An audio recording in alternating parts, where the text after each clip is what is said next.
Hello friends, how are you? I hope you are doing well. तो आप सभी का स्वागत है पाथफाइंडर पर।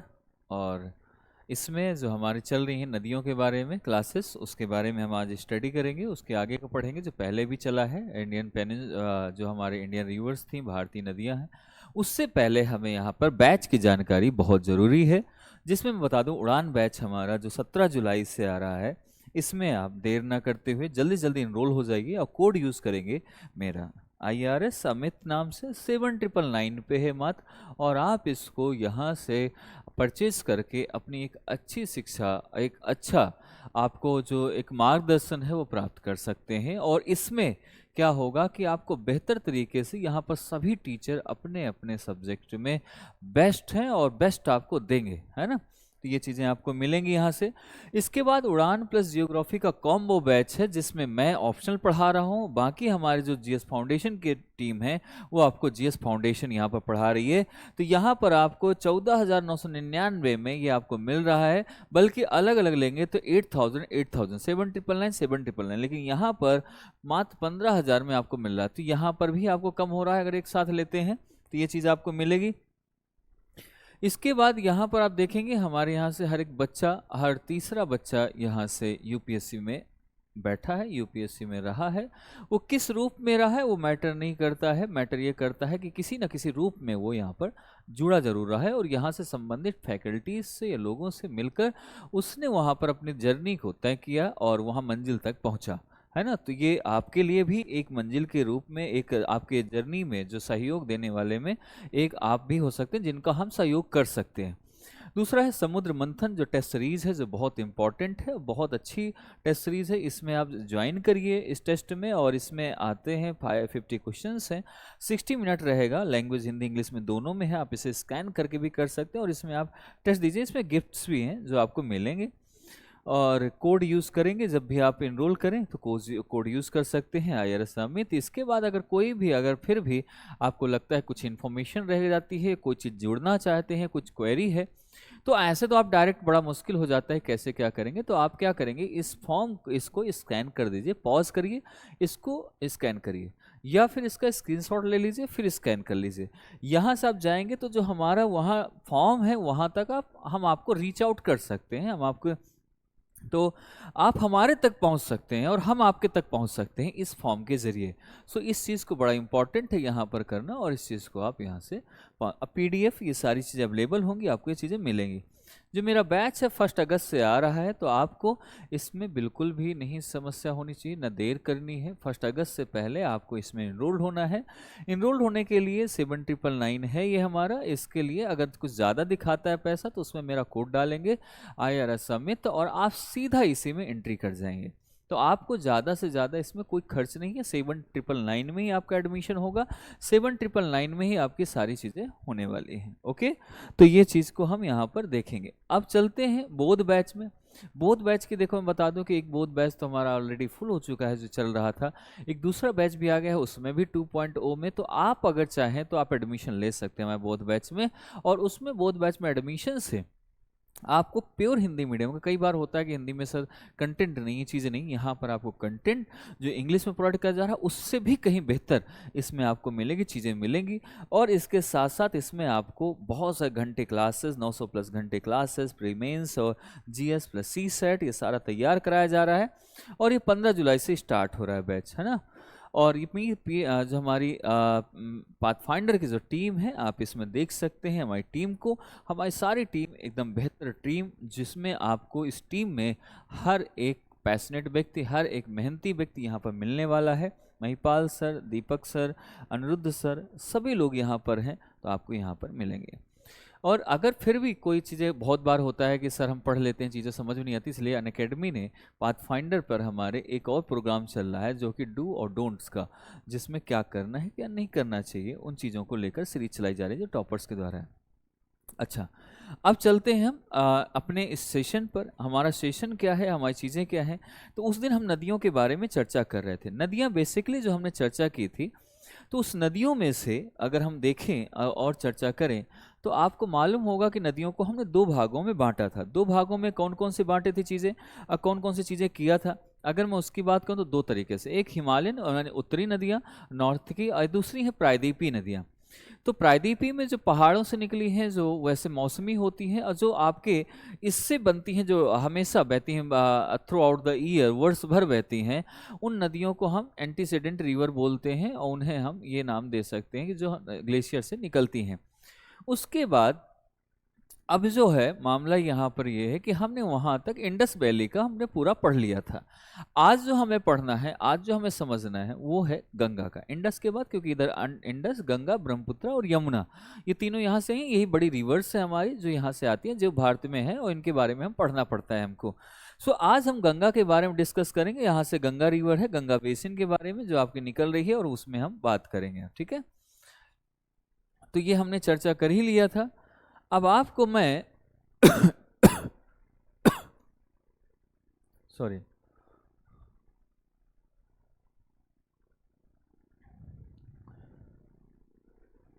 गंगा नदी के बारे में डिस्कस करेंगे हम।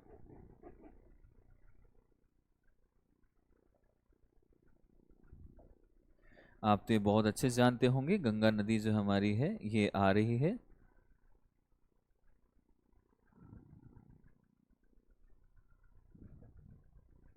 गंगा की बड़ी सहायक नदियां भी हैं,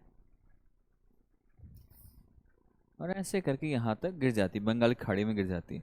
अब बात यह, गंगा जो नदी है कहाँ से निकली, तो बहुत लोगों के दिमाग में आता है सर गंगोत्री, क्योंकि हमने यही पढ़ा है, घर वाले भी कहते हैं गंगोत्री से है गंगा नदी और यहाँ से निकली। तो हम इसी को चर्चा कर लेते हैं कि गंगा नदी यहाँ से आई होगी और यहीं से हमें से चर्चा करना है। अब बात ये सिर्फ गंगा नदी की यहाँ की नहीं, गंगा के एक हमें जानकारी पूरी होनी चाहिए, खास करके सारी चीज़ें पता होनी चाहिए। बेसिकली गंगोत्री से जो निकली है वो है भागीरथी। कौन सी नदी है? गंगोत्री से जो निकलती है वो भागीरथी। गंगा से डायरेक्ट गंगा नहीं बनी है, तो यहाँ से निकलती भागीरथी,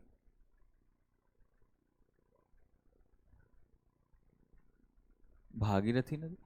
इसके बाद अलकनंदा जो ओरिजिनेट होती है वो बद्रीनाथ के पास से निकलती है। ठीक है,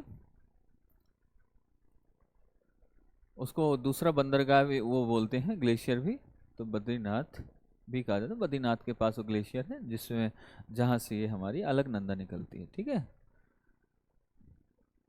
अलकनंदा, अलकनंदा और ये भागीरथी का अगर बात करें तो ये दोनों के दोनों, जो अलकनंदा भागीरथी, ये कहाँ मिलेंगे? आपकी रुद्रप्रयाग में जाकर जब ये मिलती हैं वहां से गंगा बनती है। लेकिन जब अलकनंदा यहाँ से निकल कर आगे बढ़ती है, इसमें कई सारी इसकी सहायक नदियां भी इसके साथ आ जाती हैं। जिससे पानी भी आप देखोगे गंगा में बहुत पानी आ जाता है, आगे हुबली भी है, हुबली इससे अलग हो जाती है, डिस्ट्रीब्यूटरी है इसकी। तो यहाँ से जब गंगा अलकनंदा इधर से निकलती है और इधर से भागीरथी गंगोत्री से निकलती है, दोनों आगे चलती हैं, बढ़ती हैं। ठीक है, जब दोनों बढ़ती हैं तो मैं यहाँ पर थोड़ा सा आपको लेके चलता हूँ।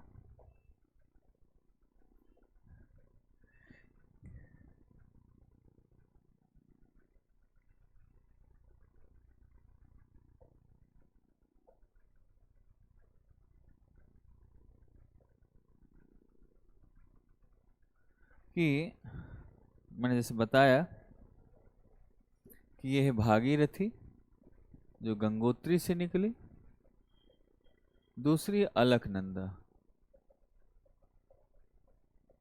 जो बद्रीनाथ से निकली,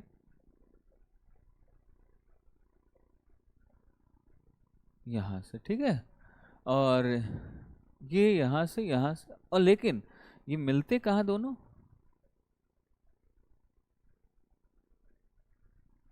रुद्रप्रयाग या शायद देवप्रयाग, चलो ये रुद्रप्रयाग में भी। अभी थोड़ा सा मैं और अभी बताता जाऊंगा तो कंफर्म हो जाएगा, क्योंकि बहुत जगह अलग अलग नदियां निकलती हैं तो उनके थोड़ा सा नाम याद रखने पड़ते हैं, कौन कहाँ से निकलती है, कहाँ मिलती है जाके। तो अलकनंदा में एक तो आपकी जो नदी है जो आती है, शुरुआत होती है नदियों की, यहाँ बहुत सारी नदियाँ हैं जो आपको मिलती है। धौली गंगा भी मिलती है, पिंडर रिवर भी मिलती है, ये सारी नदियाँ आपको यहाँ पर दिखाई देती हैं। सो मैं इसमें एक एक करके इसमें चर्चा करने वाला हूँ, एक एक चीज़ इसमें दिखाने वाला हूँ आपको कि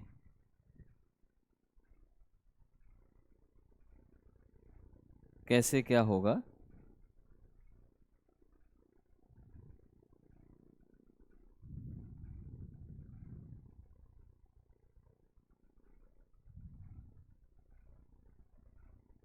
इसे कई बार हमने पंचप्रयाग के नाम से भी जानते हैं इसको, कई बार इसका पंचप्रयाग का नाम दिया गया है यहाँ पर। तो मैं आपको यहाँ पर थोड़ा सा इसके बारे में बताऊंगा और दिखाऊंगा भी, पूरा एक एक बनाकर कैसे क्या चीज़ें हैं उन चीज़ों पर भी हम डिस्कस करेंगे। और हाँ, देखो मैं कह रहा था थोड़ा सा कन्फ्यूज़न है इस चीज़ पर लेके, तो मैं क्योंकि बहुत सारे देवप्रयाग हैं, सारी चीज़ें हैं ना, तो मैं उस चीज़ को लेकर इसमें एक नदी जो इसमें देवप्रयाग में, सॉरी ये मिलती है, देवप्रयाग है जहाँ पर मिलती, रुद्रप्रयाग में इससे वो मंदाकिनी मिलती है। तो ये चीज़ें हम यहाँ पर देख सकते हैं। तो ये चीज़ें आई आपकी भागीरथी, ये है आपकी भागीरथी जो गंगोत्री से निकली है। यहाँ पर एक बद्रीनाथ केदारनाथ, आप जानते हैं आजकल लोग जा रहे हैं, तो एक है केदारनाथ जहाँ से आपकी मंदाकिनी आती है केदारनाथ से, दूसरी है बद्रीनाथ। बद्रीनाथ की दुल्हनिया आपने मूवी देखी है, बद्रीनाथ केदारनाथ मूवी भी देखी होगी। तो बद्रीनाथ से निकलती है आपकी अलकनंदा, और अलकनंदा से ये जो मिलती है, जब मंदाकिनी मिलती है, ये है रुद्रप्रयाग में। ये कहाँ मिल रही है? रुद्रप्रयाग में। और ये इससे जब मिलती है तो इसे बोलते हैं देवप्रयाग। ठीक है, इतने प्रयाग नहीं, यहाँ 5 प्रयाग होंगे, एक दो प्रयाग मिल गए। इसके बाद आपके विष्णु प्रयाग भी है, इसके बाद आपका एक विष्णु प्रयाग के बाद नंद प्रयाग है इसके बाद आपका एक कर्ण प्रयाग है। तो हम इस पर भी बात करेंगे, इस पर भी हम देखेंगे और चीज़ों को और समझेंगे, चीज़ों को करेंगे। सो मैं आपको बता दूं कि विष्णु प्रयाग जहाँ से आ रही है उसको नाम धौली गंगा। धौली गंगा का नाम सुना है? यहाँ से धौली गंगा आती है, और धौली गंगा जो है वो यहाँ पर विष्णु प्रयाग जो है वो यहाँ पर मिल रही है, विष्णु प्रयाग। विष्णु प्रयाग, इसके बाद दूसरी नदी है जिसका नाम है नंदकर्णी, या नंदकर्णी कहें या नंदाकिनी कहें, तो नंदाकिनी है, और जो कि इसके बाद है पिंडर गंगा। तो नंदाकिनी जो है नंद प्रयाग पे है, नंदाकिनी नंद प्रयाग। पिंडर गंगा, पिंडर गंगा ये है, एक विष्णु प्रयाग हो गया, एक नंद प्रयाग हो गया। जो पिंडर गंगा है वो है कर्ण प्रयाग पर। ये है बेसिकली इसकी चीजें, ये गंगा, फिर यहां से ये गंगा बनना शुरू होती है, ये है गंगा। तो जब भी अब बात होगी कि गंगा कहाँ से है, गंगा देवप्रयाग से गंगा का जन्म होता है, उत्पन्न होती है। इससे पहले गंगा इसमें है ही नहीं, इससे पहले गंगा का इसमें कोई रोल है ही नहीं। यहाँ पर भागीरथी, यहाँ से अलकनंदा, अलकनंदा में सारे 5 प्रयाग, पांचों प्रयाग, 4 प्रयाग, पांचों यहाँ जाके मिलता है। गंगा जैसे यहाँ से, अब यहाँ से गंगा जब निकलेगी तो गंगा यहाँ से जुड़ते हुए चली जाएगी, इसमें यमुना भी जुड़ेगी, सोन नदी भी आएगी, घग्गर भी आएगी, काली। इसके बाद ये कहाँ जाएगी? ये जाके जुड़ेगी मेघना रिवर से। लेकिन जैसे बांग्लादेश में एंट्री होती है इसकी, गंगा की, बांग्लादेश में इसका नाम पद्मा पड़ जाता है, गंगा से क्या पड़ जाता है? पद्मा। और जब इससे मेघना नदी से मिलकर मेघना बन जाता है, मेघना नदी वहां पर कहलाती है। ये चीजें हैं हमारी, और ये यहाँ पर आपको देखने को मिलेगा भी। इसके बाद मैं आपको थोड़ी सी चीजें और भी आपको थोड़ा सा बताऊंगा कहाँ पर क्या है। तो आप इसमें लिख सकते हैं कि भागीरथी गंगोत्री से उत्पन्न होती है, अलकनंदा बद्रीनाथ से, और आपके मंदाकिनी केदारनाथ से। धौली गंगा जो है वो अलकनंदा से विष्णु प्रयाग पर जाकर मिलती है। इसके बाद आपका नंदाकिनी नंद प्रयाग में मिलती है, मंदा, और आपके पिंडारन जो पिंडर गंगा है वो कर्ण प्रयाग में मिलती है, मंदाकिनी रुद्र प्रयाग में मिलती है, और अलकनंदा भागीरथी देव प्रयाग में मिलते हैं। ये तो बहुत सिंपल सी बात हो गई। अब बात आती है इसकी कि सर क्या इतने में ये चीज़ें ख़त्म हो जाएंगी, कुछ और भी है? इसके बाद है बहुत इंपॉर्टेंट चीज़ है।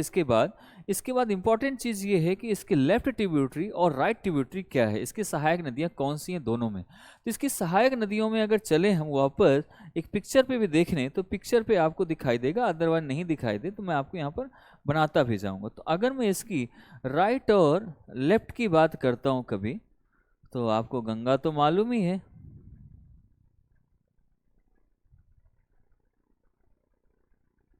ठीक है।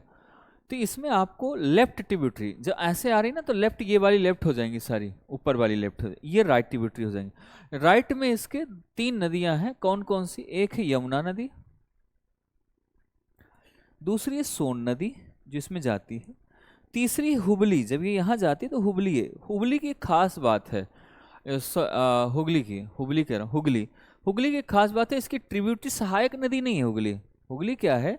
सहायक नदी नहीं है इसकी। क्या है हुगली? ये डिस्ट्रीब्यूटरी है, इससे अलग हो रही है ना, सहायक नहीं है। तो ये किसकी सहायक है हुबली? हुबली की देखा जाए तो जब यहाँ बाढ़ आती है और इसका शोक मनाया जाता है इस नदी का, उस माना जाता है, तो ये हुबली अजय नदी की सहायक नदी है। अजय रिवर की सहायक नदी है ये गंगा, वो हुगली। इसके बाद राइट की बात करें, राइट में आपको बहुत सारी नदियां देखने को मिलेगा। कौन कौन सी नदियां देखने को मिलेगा? एक तो आपका गोमती रिवर है, तो गोमती हो गया, ये गोमती आ गई। इसके बाद आपको दूसरा है घग्गर, ये है घग्गर। इसके बाद है आपका घग्गर के बाद है गंडक, गंडक आ गया। इसके बाद है कोसी, तो ये कोसी आ गई। इसके बाद एक यहाँ पर भी नदी मिलती है, उसका नाम क्या है? उसका नाम कहें तो राम गंगा, तो ये राम गंगा आ गई। तो ऐसे इसकी सहायक नदियाँ ये हो गई लेफ्ट ट्रिब्यूटरी यानी बाईं तरफ से मिलने वाली नदियाँ, और ये हो गई आपकी दाईं तरफ से मिलने वाली नदियाँ। अब ये दाईं और लेफ्ट राइट की बात तो हो गई हमारी। अब इसमें राम गंगा, गोमती और कोसी, घग्गर को कई बार सरयू नदी भी बोला जाता है, क्योंकि अयोध्या में कहते हैं ना सरयू नदी किनारे अयोध्या बसा हुआ है, इसके बाहर बसा हुआ है। तो ये चीजें आ जाती हैं। अब बात ये आती है कि हम इन नदियों के बारे में एक एक करके अलग अलग चीजों को जान लें। अब राम गंगा की अगर बात आती है तो राम गंगा तो ये है ना। अब राम गंगा कहाँ से कैसे करती है? राम गंगा की अगर बात करूं मैं, यहां से थोड़ा सा इसमें चलिए। सबसे पहले मैंने कहा राम गंगा इधर से निकल रही है ना, ये आपकी आ गई गंगा ऐसे। अब राइट में आ रही राम गंगा, सबसे पहले इसकी सहायक नदी है।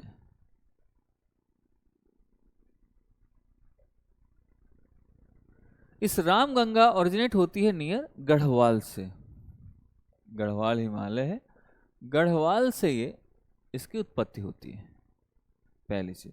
दूसरी, इसके ये गढ़वाल के आस पास से इसकी उत्पत्ति होती है और ये वहां से जाकर इसमें जाके गंगा से मिल जाती है। इसके बाद थोड़ी सी दूर में चले तो मैंने जैसे कहा दूसरी नदी है गोमती,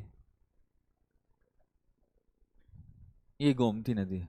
गोमती नदी की कहें, गोमती नदी एक ही खास बात है, नॉर्थ यूपी में है, यानी लखनऊ शहर अगर देखा जाए तो इसी में बसा हुआ है, तो कोई ऐसा नहीं। और ये एक ऐसी नदी है जो कि भारत से उत्पन्न होती है, भारत में इसकी उत्पत्ति होती है, भारत में ही खत्म हो जाती है, भारत के अंदर ही है, यानी कह सकते हैं भारत के अंदर है, और ये यहीं पर उगती है, यहीं पर ख़त्म हो जाती है। और इसके ऊपर एक शहर बसा हुआ है जिसका नाम है लखनऊ, जो कि उत्तर प्रदेश की राजधानी भी है, लखनऊ कही जाती है। तीसरी नदी आपकी जो आती है ये आप कह सकते हैं, और यही नहीं, यहाँ की अगर रामगंगा की बात करें, रामगंगा आप एक दिमाग में आएगा सर रामगंगा क्या बाहर से है क्या? रामगंगा भी भारत के अंदर ही है, ये भी भारत के अंदर है, ये भी भारत में उत्पत्ति होती है, ये भी भारत के अंदर ही इसका ये भी खत्म हो जाती है, तो भारत के अंदर ही है। अब तीसरी नदी मैंने बताया घग्गर, है ना, घग्गर है नदी। घग्गर नदी की अगर ओरिजिनेट देखें, घग्गर रिवर की कहाँ से ओरिजिनेट होती है, कहाँ से आती है, तो एक आपको तिब्बत में एक मानसरोवर के दक्षिण में जब जाएंगे, तिब्बत के मानसरोवर के दक्षिण में, ध्यान समझना इस बात को जो मैं कह रहा हूँ, तिब्बत में जाएंगे इधर, और तिब्बत के मानसरोवर पे मानसरोवर का दक्षिण किधर पड़ेगा? भारत की तरफ बिल्कुल पड़ेगा। तो मानसरोवर के जो दक्षिण है वहां पर एक पर्वत है जिसका नाम है मंदाता, ठीक है, मानसरोवर का ही पीक है, वो चोटी है। मानसरोवर, और इस पर एक चोटी मंदाता।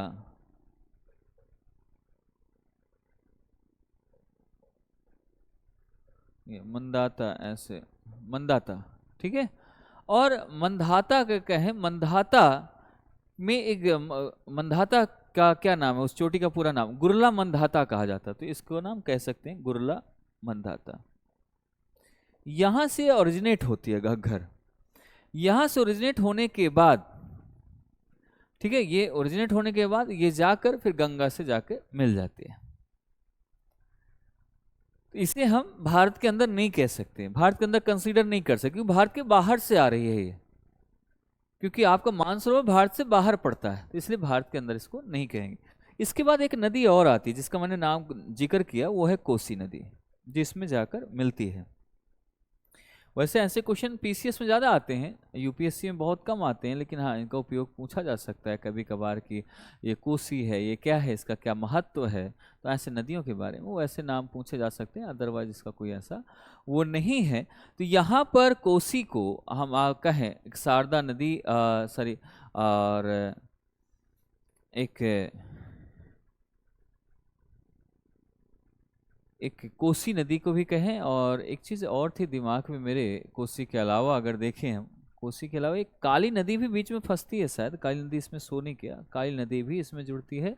और काली नदी करनाली नदी, लेकिन काली नदी करनाली नदी क्या है ना, वो घग्गर में जुड़ती हैं। कभी ऐसा क्वेश्चन आ जाए तो ये टू हेडेड है बेसिकली घग्गर, तो ये जो घग्गर नदी है उसमें जाकर, दोनों नदियों में जाकर, दोनों ये दोनों से घग्गर बन जाती है। वैसे आए यहाँ से टू हेडेड है, दोनों नदियाँ वहीं से निकलती हैं और इसमें जाकर मिल जाती हैं, काली और करनाली। काली को हम शारदा नदी भी बोलते हैं। यह अयोध्या फैजाबाद जो है वो घग्गर नदी पर लोकेटेड है, ठीक है। ये मैं लिखे दे रहा हूँ जिससे आपको याद रहे, अयोध्या फैजाबाद, ये इसी पे लोकेटेड है, जिससे आपके दिमाग में बैठा रहे। इसके बाद कोसी नदी की मैं चर्चा कर रहा था, ये तो आपको समझ में आ गया होगा, क्योंकि दो इसके सिर हैं, दो नदियों से मिलकर ये बनती है, और यहाँ पर ये है। इसके बाद हाँ, कोसी एक गंडक है, ऐसा कुछ एक नदी और थी, गंडक थी। पहले हम गंडक की बात कर लें, और अगर चाहेंगे तो काली को ही गंडक कभी कभी कहते हैं, और वो भी जाकर इसमें मिलती है टू हेडेड। यहाँ काली करनाली एक अलग है और ये अलग है, तो हम ये है। हाँ, जो कोसी की बात मैं कर रहा था, कोसी की बात मैं इसलिए कर रहा था कि कोसी जो है वो सप्त ऋषि में भी नाम, एक ऐसा नाम दिया जाता है उसका। तो कोसी से पहले एक नदी का नाम थोड़ा सा हमने कभी उसमें लेफ्ट ट्रिब्यूटरी में, राइट ट्रिब्यूटरी में शायद, राइट या लेफ्ट है ना, लेफ्ट में आएगा, सॉरी, हाँ लेफ्ट में इसके आएगा। तो ये लेफ्ट बैंक ट्रिब्यूटरी में एक गंडक, तो हो ही गया। हमारी काली गंडकी जो है, जो काली नदी है, उसको कहें काली एंड त्रिशूली, ये बहुत इंपॉर्टेंट ट्रिब्यूटरी है गंडक की। तो ये सबसे इंपॉर्टेंट, गंडक जो होती है, ओरिजिनेट होती है, वो नेपाल और तिब्बत बॉर्डर से निकलती है। अगर हम गंडक की बात कर लें तो गंडक रिवर जो है वो कहाँ से निकल रही है, वो निकल रही है आपकी नेपाल और तिब्बत बॉर्डर से।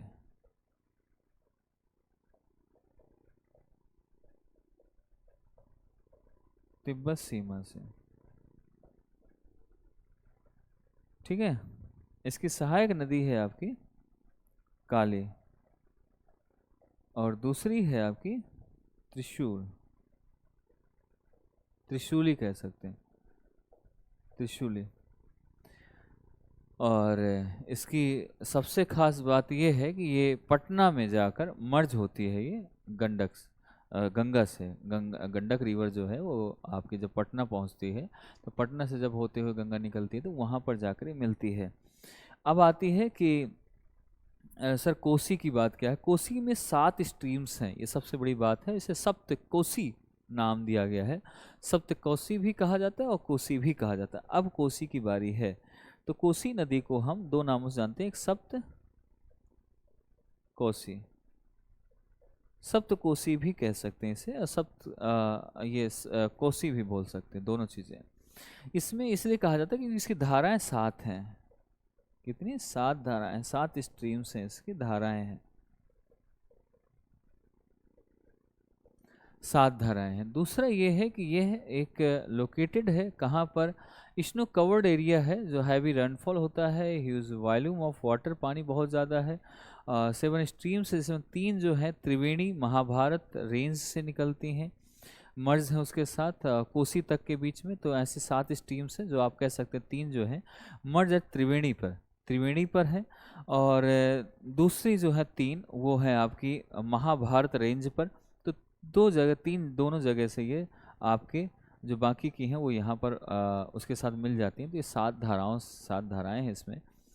तो मैंने जैसे बता दिया, तो आप इसमें आप कर सकते हैं। अब इसके बाद आता है राइट बैंक ट्रिब्यूटरी की अगर बात कर देते हैं। राइट में कौन कौन सी, सबसे इम्पॉर्टेंट है यमुना नदी। कौन सी? यमुना सबसे इम्पॉर्टेंट है, पहली नदी। दूसरी सोन है, तीसरी आपकी हुगली है। तो अगर यमुना की बात करें तो यमुना जो है, यमुना यमुनोत्री से निकलती है, इसमें कोई दुराय नहीं है। यमुना यमुनोत्री से निकल रही है, ये यमुनोत्री से इसका जन्म होता है। ये, और इस यमुनोत्री कहाँ पर लोकेटेड है? यमुनोत्री की अगर बात करें तो यमुनोत्री यहाँ पर एक बंदर पूंछ नाम से एक गढ़वाल के ऊपर चोटी है। गढ़वाल जो है, गढ़वाल हिमालय जहाँ से रामगंगा उत्पन्न होती है, वही गढ़वाल हिमालय में एक चोटी है जिसका नाम है, क्या नाम है? बंदर पूंछ। यहीं पर यमुनोत्री उपस्थित स्थित है, और यमुनोत्री ग्लेशियर है, वहाँ से निकलती है और ये यहाँ पर नीचे आती है पानी। इसके बाद इसकी ट्रिब्यूटरी जो है, ये गढ़वाल से निकलने के बाद इसकी कई सारी इम्पॉर्टेंट ट्रिब्यूटरी जो है राइट बैंक आप कह सकते हैं कि इस नदी के बारे में बात करें, फ्रॉम बंदरपूंछ से बात करें, तो ये एक हमारी यहाँ से बहुत सारी नदियाँ, ऐसा नहीं है कि इसी की बस रुक रही, यहाँ पे कई नदियाँ ऐसी हैं जो वहीं से राइट निकलती हैं, वहाँ से जुड़ती हैं और इसके साथ साथ इसमें आती है। लेकिन अभी हम यमुना की बात ज़्यादा कर नहीं रहे, तो मैं यमुना की थोड़ी सी चीज़ें मैंने बता दी कि यमुना यमुनोत्री से यहाँ से निकल जाती है। इसके बाद गंगा की जो राइट ट्रिब्यूटरी, गंगा की अगर बात करूँ, गंगा कहाँ कहाँ से निकलेगी, यमुना की क्या कुछ ट्रिब्यूटरी की अगर बात कर ले थोड़ा सा। यमुना की तो आप शायद जानते भी होंगे, मैंने बताया था यमुना की राइट ट्रिब्यूटरी क्या है, लेफ्ट ट्रिब्यूटरी क्या है, कौन कौन से इस पर शहर बसे हुए हैं। अगर ये बात कर लें इस ट्रिब्यूटरी से, इधर शहर की बात की है तो दिल्ली में देखो ये दिल्ली यमुना नदी है, आगरा यमुना नदी, मथुरा यमुना नदी, ठीक है, ये है। इसके बाद और भी हैं, बहुत सारे शहर हैं जहाँ से निकल के जाती है गंगा। कानपुर भी देख लो, गंगा है वहाँ पर। तो ये गंगा आपकी निकल के वहाँ से गंगा निकल के जाती है। यमुना की अगर बात करें तो बांदा भी है, बांदा के पास भी निकलती है, ये है। इसकी अगर राइट बैंक ट्रिब्यूटरी देखें, विंध्या रेंज से जो निकलती है, राइट बैंक ट्रिब्यूटरी मतलब जो इधर से जुड़ रही हैं, वो एक चंबल, जो विंध्या रेंज से उत्पन्न होती है, चंबल। चंबल के बाद है दूसरी सिंध है, सिंधु नहीं सिंध। तीसरी जो है वो है बेतवा, और चौथी जो है वो है केन, केन नदी। समझ आया? ये इसकी राइट में जाकर इससे मिल जाती है, ठीक है। तो ये हमारे राइट में जाकर मिलती हैं और ये चीज़ें हमें यहाँ पर दिखाई देती हैं। केन नदी का अलग है, इस पर कई सारी चीज़ें बनी भी हैं। आपको एक चीज़ मैं और बता दूं, इसमें केन बेतवा का भी इंटरलिंक भी चल रहा है, तो वो प्रोजेक्ट को ज़रूर ध्यान दे, उस चीज़ को ज़रूर पढ़ें। दूसरा ये है कि क्या चंबल में भी कोई ट्रिब्यूटरी है क्या? हाँ, इसकी ट्रिब्यूटरी है बानस नदी। बानस नदी है चंबल की ट्रिब्यूटरी, जो अरावली से उत्पन्न होती है। ये चंबल की ये है बानस, चंबल की चंबल, यमुना की यमुना, गंगा की गंगा। ट्रिब्यूटरी नहीं बल्कि मेघना कह सकते हैं, ट्रिब्यूटरी मेघना में जाकर मिल भी जाती है, ये भी कह सकते हैं इसको। और ये चीज़ें इसमें आपको देखने को मिलता है। इसके बाद हम क्या क्या क्या चीज़ें हम कर सकते हैं, क्या चीज़ें इसमें देख सकते हैं और क्या इंपॉर्टेंट चीज़ देखेंगे, वो होगा राइट बैंक ट्रिब्यूटरी। जैसे कि मैंने एक चीज़ यमुना के बारे में बताया, वैसे ही राइट बैंक में एक नदी और है दूसरी, जिसे हम बोलते हैं सोन नदी। क्या बोलते हैं? सोन नदी, है ना। तो सोन नदी की भी सहायक आपने देखी होगी, मैंने इसके पहले बताया था आपको कौन कौन सी नदियाँ आपने इसके पहले पढ़ा है, याद है आपको, जब मैं छोटा नागपुर पठार ये सब पढ़ा रहा था? अगर नहीं याद है तो उसको देखिएगा और वहाँ से एक बार चर्चा करिएगा। बड़ी इंटरेस्टेड वो है, नदियाँ हैं जो एक बार पढ़ लोगे फिर दोबारा कभी नहीं भूलोगे। तो सोन नदी जो है अमरकंटक प्लेटू से निकलती है। पहले तो मैं ये बता दूं आपको, अमरकंटक प्लेटू से ये इसका उत्पन्न होता है। इसकी ट्रिब्यूटरी है रिहंद नदी जो रामगढ़ हिल से निकलती है। इसकी ट्रिब्यूटरी क्या, सहायक नदी कौन सी है? रिहंद, जो कि रामगढ़ से निकलकर आती है। ठीक है। इसके बाद यहाँ पर एक चीज़ ये है कि जैसे एक मैंने बताया कि याद शायद आ गया होगा तो आप लिख ही दोगे, नहीं आया तो फिर मैं इसमें बता भी दूंगा। रिहंद नदी है जो यहाँ से निकलती है। इसी पर एक रिहंद पर एक बांध भी बना हुआ है, या सागर कहें उस पर बना हुआ है, जिसको कहते हैं गोविंद सागर बांध। रिहंद नदी पर ही है गोविंद सागर बांध। हम बस इतना जान लेते हैं गोविंद सागर बांध रिहंद पर बना है, लेकिन हम ये नहीं जानते कि रिहंद किससे जुड़ी हुई है। तो गोविंद सागर बांध है, या आप इसमें कहें गोविंद सागर जो पंथ है, गोविंद वल्लभ पंथ, सॉरी गोविंद सागर मेरे दिमाग में आ गया, गोविंद वल्लभ पंथ है, वल्लभ पंथ सागर यहाँ पर है, रिहंद पर बना हुआ है। इसके बाद नॉर्थ कोयल रिवर है, जो नॉर्थ कोयल नदी बताया ना, साउथ कोयल नॉर्थ कोयल, जो उत्तरी कोयल नदी है वो यहाँ से छोटा नागपुर पठार से ओरिजिनल होकर सोन नदी में जाकर मिल जाती है। ये भी इसकी क्या है, एक ट्रिब्यूटरी है, ये भी आपको यहाँ पर देखने को मिलेगा। तीसरी जो है वो डिस्ट्रीब्यूटरी है, जैसे मैंने बताया कि वो इसकी नदी नहीं है। जो अगर हुगली की बात करें, हुगली यहीं पर है, लेकिन इसकी ट्रिब्यूटरी नहीं है, वो डिस्ट्रीब्यूटरी है और अजय नदी से जाकर मिल जाती है। ठीक है। तो ये हमारी हो गई गंगा नदी की बात। ब्रह्मपुत्रा का भी बात करेंगे, लेकिन एक इससे जुड़ा हुआ एक सवाल है आपके लिए जो आप करोगे और जो चीज़ें आप देखोगे। मैंने कहा कि हिमाचल प्रदेश से कौन सी नदी पास होकर जाती है? हिमाचल प्रदेश से होकर कौन सी नदी गुजरती है? पहला है ए नंबर ब्यास और चिनाब। आपको आंसर देना है, मैं आपसे कल पूछूंगा आंसर, इस आंसर नहीं बताऊंगा। दूसरी है ब्यास और रावी। तीसरा है चिनाब, रावी और सतलज। चिनाब, रावी और सतलज।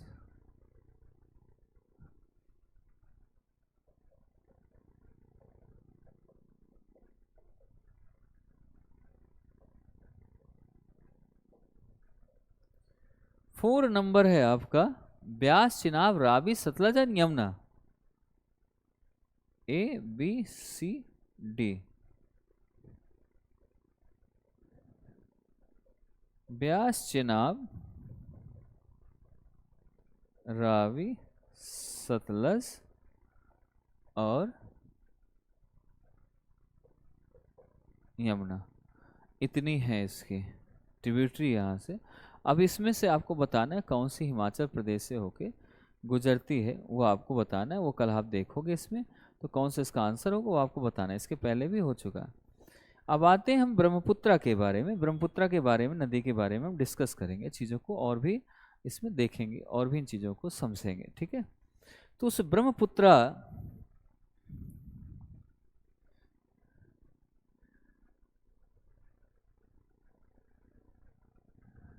सॉरी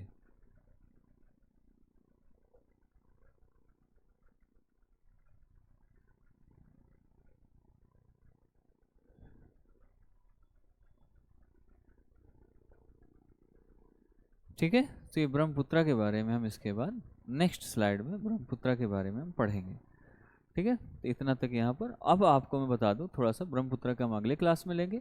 तब तक इसे आप पढ़िए, ध्यान से मेहनत करिए, और फिर भी कोई अगर बात आती है तो आप कमेंट में ज़रूर लिख दिया करिए। उसके बाद मैं उसको देखूंगा और उसमें आपको जवाब भी दूंगा। नेक्स्ट जब क्लास होगी उसमें ज़रूर मैं आपके सवालों का जवाब लेकर आऊँगा। ठीक है।